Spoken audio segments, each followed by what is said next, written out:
नमस्कार, आप सभी का बहुत बहुत स्वागत है हिंदी समाचार एक्सप्रेस पे। मैं हूं राजदीप। तो देखो, आज हम ऐसे इशू पर बात करेंगे, ऐसे न्यूज़ पे बात करेंगे जो दुनिया भर के जियोपॉलिटिकल सर्कल में काफ़ी चर्चा में है।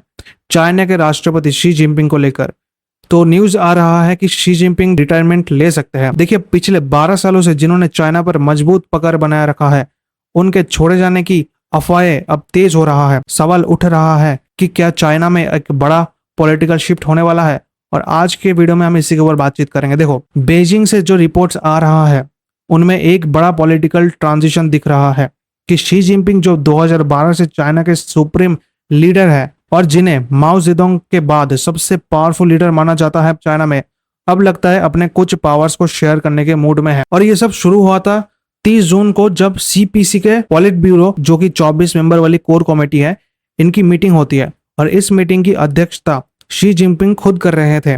मीटिंग में नए रूल्स पर डिस्कशन हुआ जिससे पार्टी इंस्टीट्यूशन के काम का एक स्टैंडर्डाइज्ड मॉडल बनाया जा सके।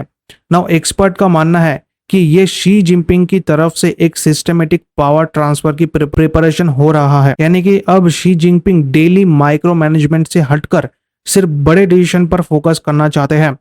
सबसे बड़ी बात जो चाइना में है वो ये है कि शी जिनपिंग 21 मई से 5 जून 2025 तक की पब्लिक एब्सेंस, मतलब 21 मई से 5 जून तक शी जिनपिंग का पब्लिक एब्सेंस देखा गया।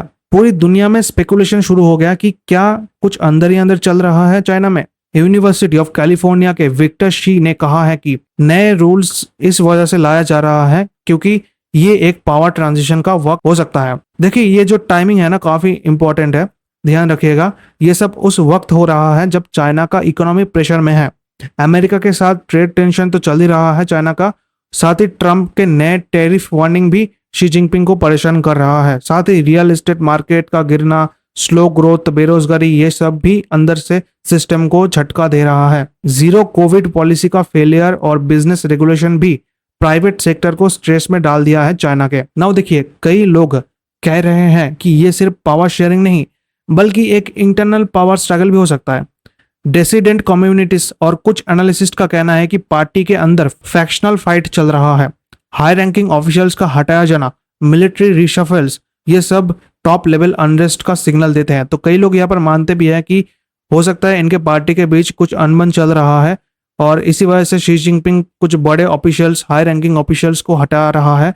साथ ही मिलिट्री रिशफल्स भी हो रहा है और इन सब से अंदाजा लगाया जा रहा है कि कुछ अंदर ही अंदर इनका प्रॉब्लम चल रहा है। ना देखिए, अब फ्यूचर में क्या हो सकता है। देखिए, सबकी नजर अभी 2027 पर है, जब सीपीसी के अगले 5 साल की कांग्रेस होगी। तब शी जिनपिंग का 3rd टर्म ऑफिशियली खत्म हो जाएगा।